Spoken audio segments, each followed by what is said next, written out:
Let's talk about the rescission package. I know you're very passionate about that. As we look at the debt in this country, you are looking to cut $1.3 trillion in spending. The Senate votes this week to save nearly $15 billion. You're urging your fellow Republicans not to get, in your words, wobbly in the knees. Senator, tell us what you're trying to do. Well, the president has given us back $15 billion that he says we don't need to spend. And by simple majority vote, we can vote to cut $15 billion. How much is $15 billion? It's 1/2 of 1% of the spending. So we spend almost $4 trillion. $15 billion is 1/2 of 1% about. And so if we can't do that, I mean, how do we go home, or how do Republicans with a straight face say they are conservative? And so right now the bill isn't flying through the Senate because some Republicans are blocking it. So what I would say to the Republicans is, if you're conservative, get the heck out of the way and let us vote on this very small, but I think symbolic and maybe even meaningful spending cuts. Well, it is symbolic, but it's not really that big of an impact. I mean, you're talking about this $1.3 trillion omnibus bill that your colleague signed into law recently, and there's no mention of how you rein this in with trillion-dollar deficits for as long as you can see. What's the answer, Senator?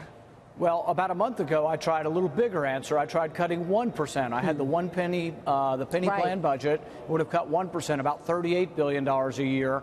And I got 29 Republicans voted against the penny plan, and then all of the Democrats did. So what you can see is there is no will in Washington to cut spending. There are some of us who've been promoting it from the very beginning, who said Obama spent too much and borrowed too much, and now we're doing the same thing, and it's unconscionable, but there's not enough of us. So voters at home are going to have to say, do you want to keep returning Republicans who promise you one thing and don't do it, or do you want to see if we can get better people in office who actually will cut spending?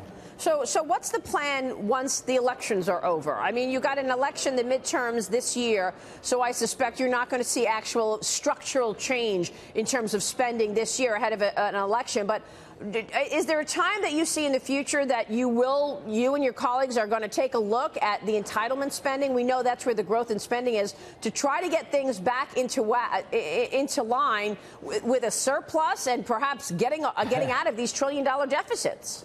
The two big things that have to happen in the entitlement programs is we're living longer, and we need to gradually raise the age of eligibility when Social Security starts and Medicare starts. Now, people aren't jumping up and down saying, hooray, I'm going to have to wait to get my Social Security, and yet it's the only way you save Social Security. It's the only way you save Medicare.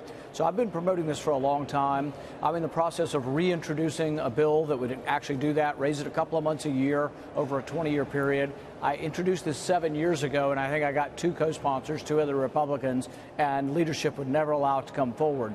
It is irresponsible. Leadership says all the time, oh, it's not discretionary spending, it's not military spending, it's mandatory spending, it's the entitlements, and then yet leadership won't do anything about the entitlements, so it's a canard. They're always saying, oh, we're not going to cut discretionary spending because it's not really, that's not the problem, but then they do nothing to do entitlements. But I'm going to present them with a chance again. We should gradually raise the age. Don't hurt the current people on Social Security.